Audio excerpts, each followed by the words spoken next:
Have you ever felt like you're chasing happiness and it's like it's always just out of reach? Ugh, I know that feeling.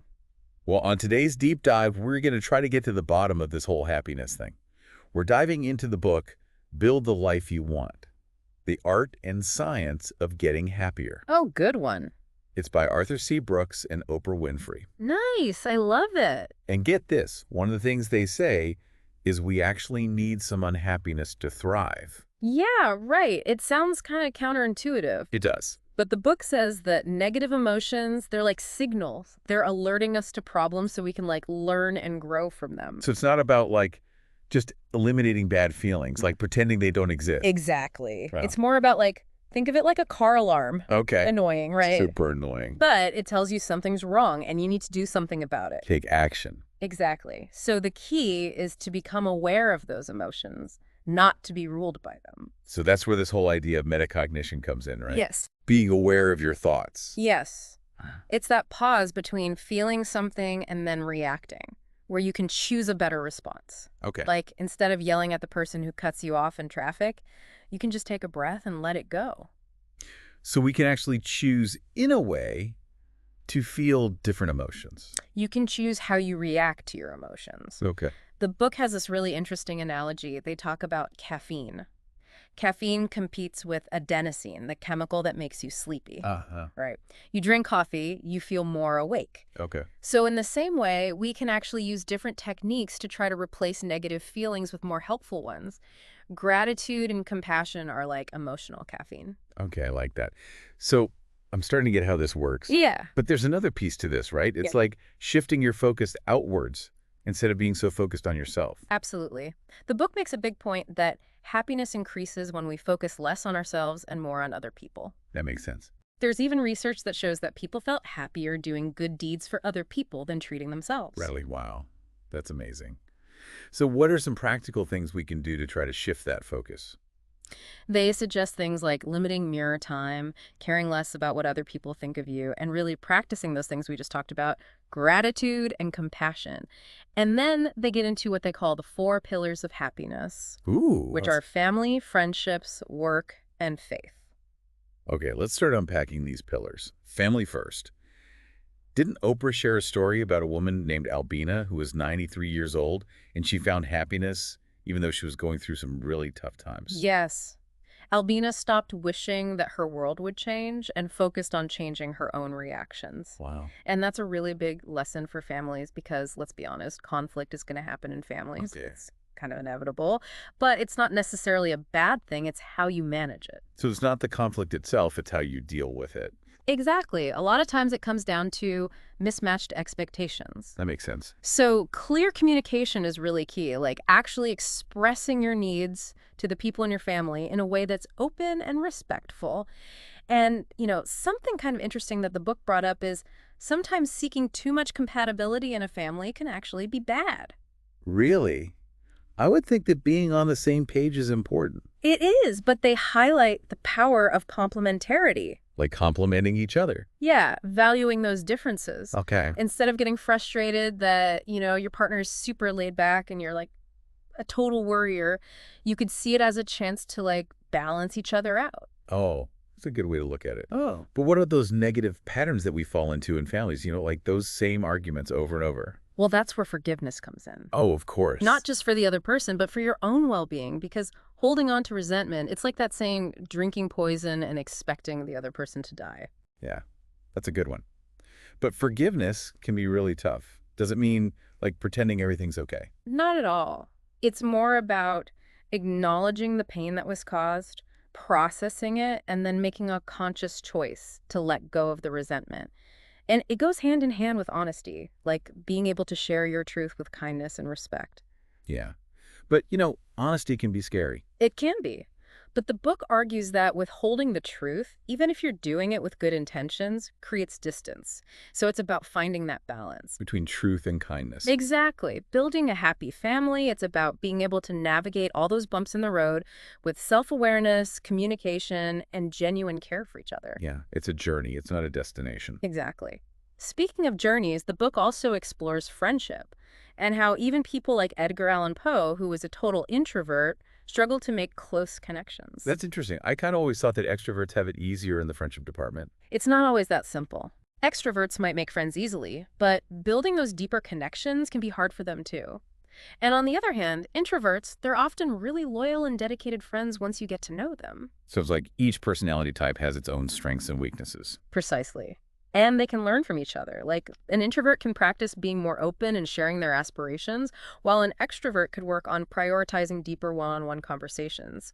The book also makes this interesting distinction between real friends and deal friends. Deal friends are those based on convenience, like, people you work with, but you don't necessarily have a deeper connection with. Okay.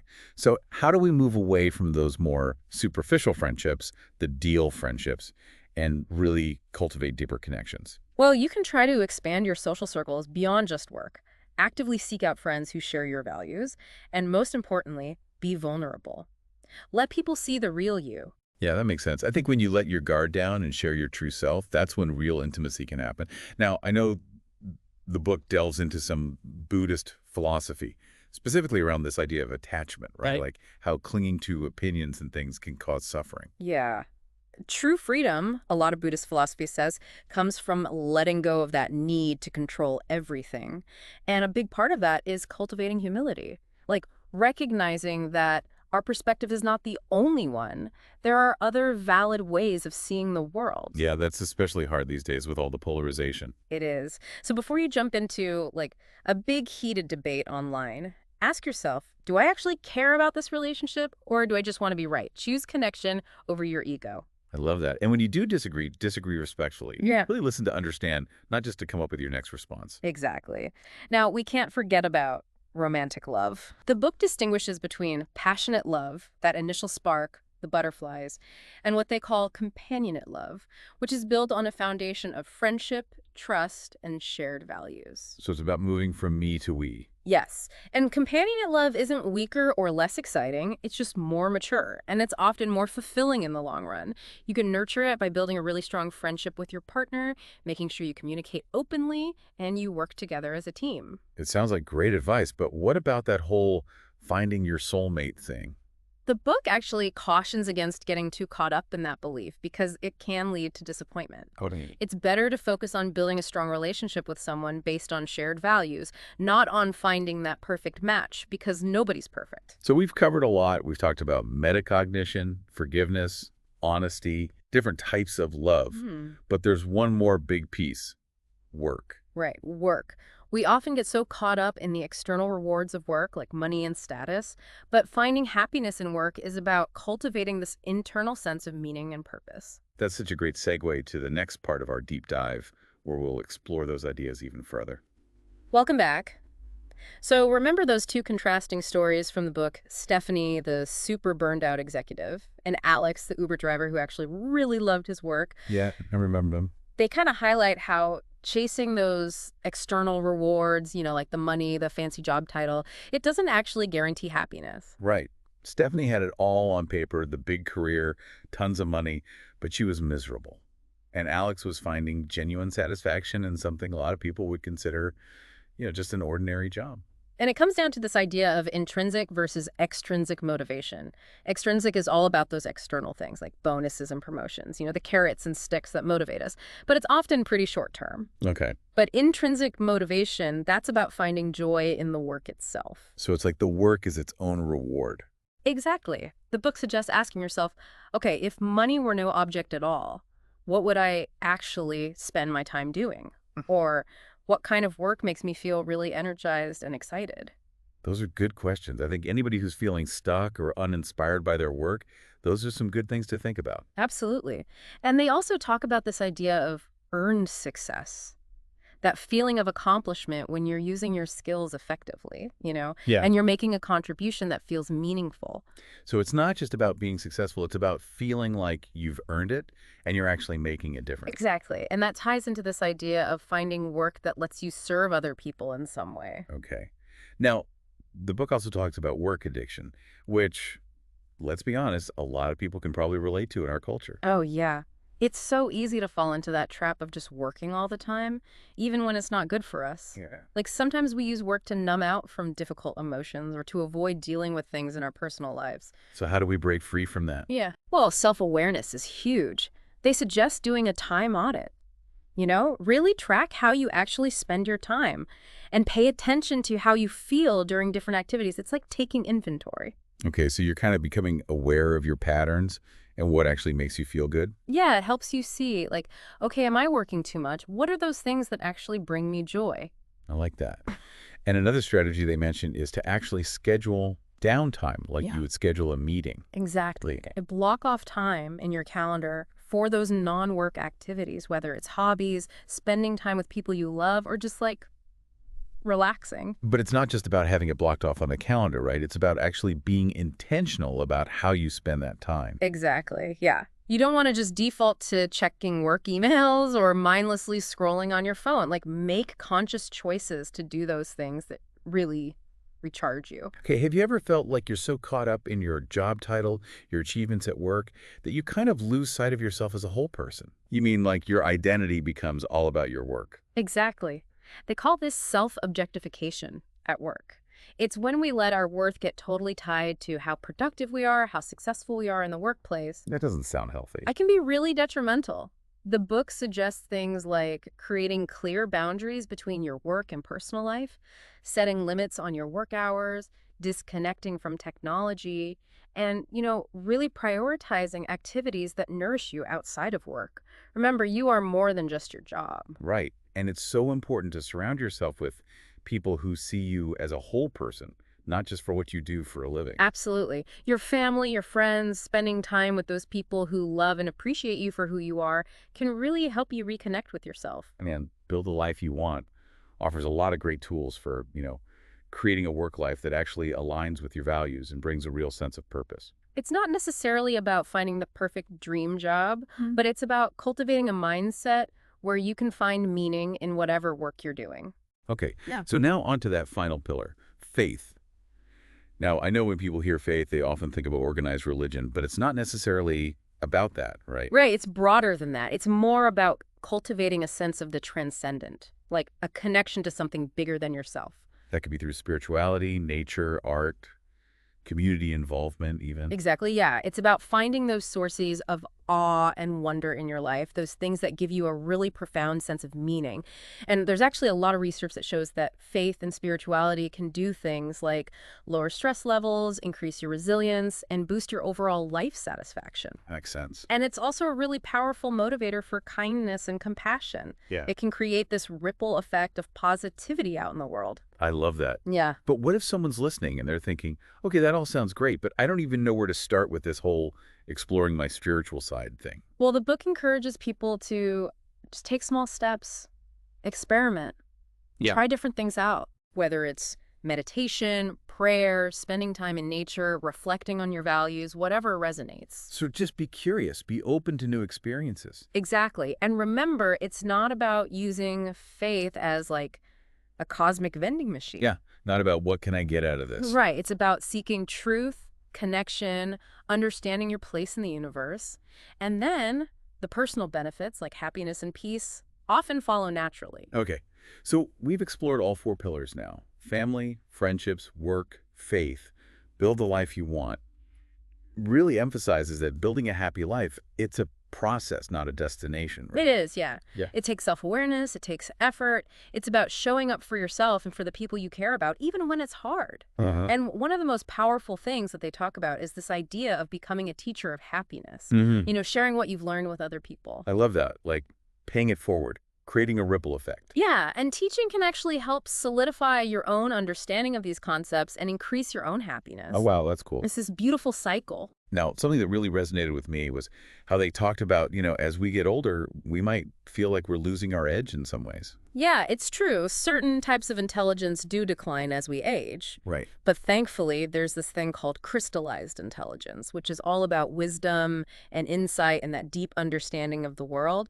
And that actually increases as we get older. Oh, interesting. And that makes us really well suited for teaching. So it's like those life experiences all the things we've been through, they become these valuable assets that we can use to actually help others. Exactly. And that can bring such a huge sense of purpose and contribution, especially as we move into these later stages of life. So build the life you want. It's not like a magic formula, Hmm. but it does give us this really powerful framework for understanding happiness. But then it's up to us to actually put those insights into action. Right. Managing our emotions, taking care of our relationships, finding purpose in our work, connecting with something larger than ourselves. It's about having the courage to be vulnerable, to forgive, and to really embrace all of life, the good and the bad. And, remembering that we're not alone in this. Absolutely not. We're all in this together, figuring it out as we go. And by supporting each other, sharing our stories, sharing our wisdom, we can create a world where happiness is more than just a destination. It's like a way of life. And that concludes our deep dive into Build the Life You Want. We really hope you found these ideas helpful and inspiring. Remember, you have the power to create a happier life for yourself and to spread that happiness to others. So we've talked about how our thinking changes as we get older, but I'm curious about the link between that and, teaching. What makes those later years a good time for sharing what we've learned? It's pretty fascinating when you think about it, right? As we age, that crystallized intelligence, all that wisdom we accumulate, it becomes this amazing resource. We're better at seeing the big picture, connecting the dots, and we're able to explain things in a way that, really resonates with other people. It's like our life experiences, they actually become valuable lessons we can pass on. Yeah, it's like we become these natural mentors. We've been there, done that, and we can use those insights to help other people navigate their own paths. Exactly. And think about the sense of purpose that can come with that. As we move beyond those earlier career goals, maybe even retirement, having a way to contribute, to make a real difference in the lives of others, that can be incredibly fulfilling. It's like this whole new chapter opens up, and we find this new sense of meaning, even as some other doors might be closing. Right. And it all ties back to what we talked about before about shifting our focus outward. It's not just about our own happiness anymore. It's about contributing to the well-being of other people. So teaching, mentoring, it becomes almost like a natural expression of that desire to connect with others and make a positive impact on the world. Exactly. And the beautiful thing is, it benefits everyone involved. The student gains knowledge and guidance, and the teacher, while they find this renewed purpose and often even deepen their own understanding in the process. Build the life you want. It really does offer this rich tapestry of insights, doesn't it? It's not about giving you like a one-size-fits-all solution, but a whole toolkit of ideas and perspectives that we can use to create a more fulfilling life. Couldn't agree more. It encourages us to take ownership of our own happiness, to really be proactive about managing our emotions, nurturing our relationships, finding purpose in our work, and connecting with something bigger than ourselves. And it reminds us that happiness, it's not some like fixed state of bliss. It's a process, an ongoing journey of growth, learning, and connection. So well said. It's about embracing the whole experience with all the ups and downs and finding ways to cultivate joy even in the midst of challenges. And, remembering that we're all in this together. That's such a powerful message. We really aren't alone in this. Yeah. Supporting each other, sharing our experiences and our wisdom, that's what makes this whole journey so much richer. Absolutely. So as we wrap up our deep dive into Build the Life You Want, we hope you feel inspired and empowered to create more happiness in your own life and to share that happiness with others. And remember that final question we asked. Mhm. If you could share just one lesson about happiness with someone who really needs it, what would it be? What piece of wisdom really resonated with you today? Take some time to reflect on that. Maybe journal about it, share it with a friend, or even use it as inspiration to do something kind for someone else. Because happiness, it's contagious, and the more we share it, the brighter our world becomes. Thank you for joining us on this deep dive into Build the Life You Want.